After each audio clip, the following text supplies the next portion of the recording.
Arakawa Shusaku is a Japanese-American visual artist and architect, widely known for his collaboration with the poet and philosopher Madeline Gins. His work spans various media, including painting, sculpture, and architectural design, and is characterized by a deep engagement with existential themes and the nature of human perception. Arakawa was born in Nagoya, Japan on July 6, 1936. He studied medicine and mathematics at the University of Tokyo before switching his focus to art. In the late 1950s, he became involved with the avant-garde art scene in Tokyo, aligning himself with the Neo-Dada movement, which emphasized absurdity and anti-art sentiments as a reaction against traditional aesthetics. In 1961, Arakawa moved to New York City, where he threw himself into the vibrant art scene and began collaborating with prominent artists and intellectuals. It was here that he met Madeline Gins, and the two began a lifelong professional and personal partnership. Arakawa and Gins are best known for their collaborative projects that blend art, architecture, and philosophy. Their work is unified by a desire to challenge conventional understanding of space, perception, and the human body. They coined the term reversible destiny to describe their architectural philosophy, which posits that built environments can be designed to promote longevity and challenge the inevitability of death.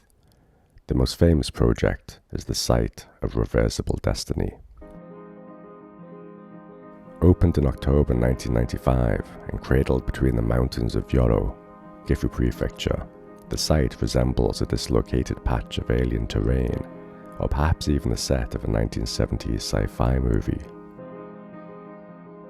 The peculiar name, Site of Reversible Destiny, is derived from Arakawa's and Gin's central artistic thesis.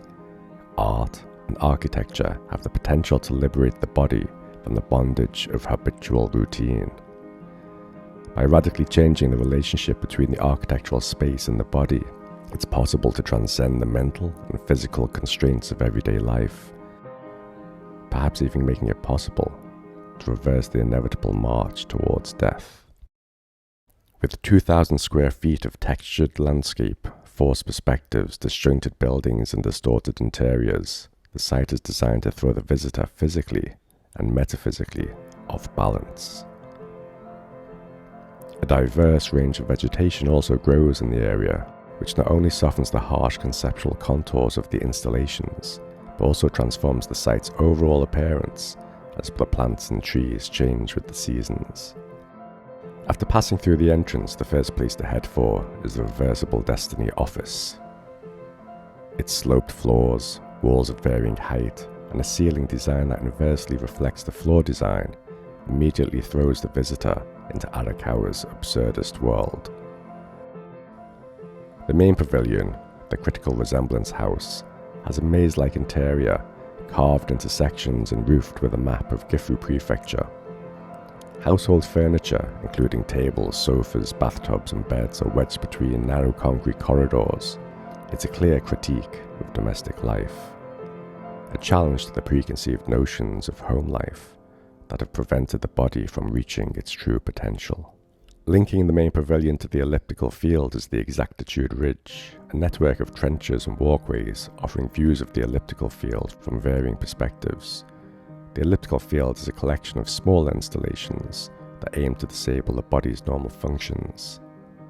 The bright yellow entrance to the geographical ghost, for example, leads to an interior so dark it's necessary to use your hands and feet to feel your way along the corridor, at the end of which a map of Japan is illuminated on the ceiling by the daylight outside.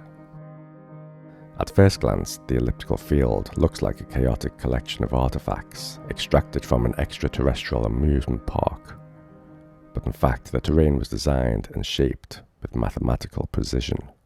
It is essentially a salt course of low angular walls, undulating hills, mounds of soil, and steep slopes with household furniture such as toilets and wash basins strewn around, a cross between the perceptual puzzles of an Escher painting and the Dadaist absurdity of Marcel Duchamp.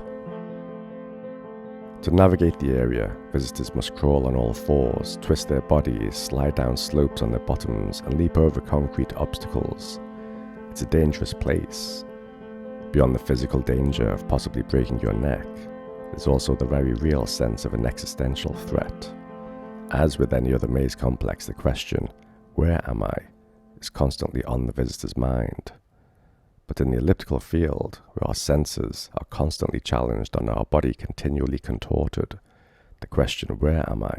slowly evolves into, "What am I?" as the sight of reversible destiny beckons us to relocate our body in a dislocated world.